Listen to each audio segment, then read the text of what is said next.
कर्जमुक्ती प्रक्रियेला वेग, पात्र शेतकऱ्यांचा तपशील संकलनाची जबाबदारी बँकांवर निश्चित।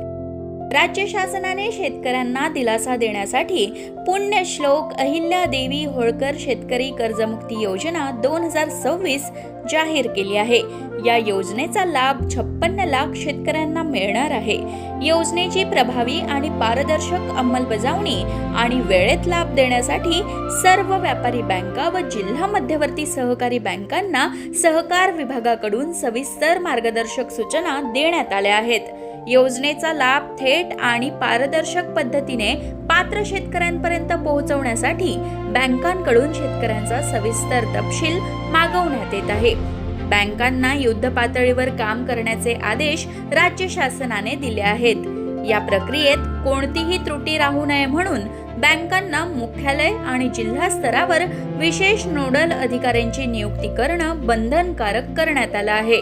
या सूचनांनुसार पात्र शेतकऱ्यांची माहिती अचूक स्वरूपात संकलित करून पोर्टलवर अपलोड करण्यासह प्रत्येक टप्प्यावर समन्वयाची जबाबदारी बँकांवर निश्चित करण्यात आली आहे। यासाठी प्रत्येक बँकेने मुख्यालय स्तरावर 2 नोडल अधिकाऱ्यांची नियुक्ती करणं बंधनकारक करण्यात आलं आहे।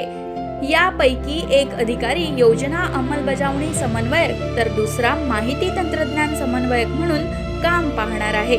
तसंच प्रत्येक जिल्ह्यात जिल्हाधिकारी व जिल्हास्तरीय समिती अर्थात DLC यांच्याशी समन्वय राखण्यासाठी स्वतंत्र जिल्हा नोडल अधिकाऱ्याची नियुक्ती करण्याच्या सूचना देण्यात आल्या आहेत।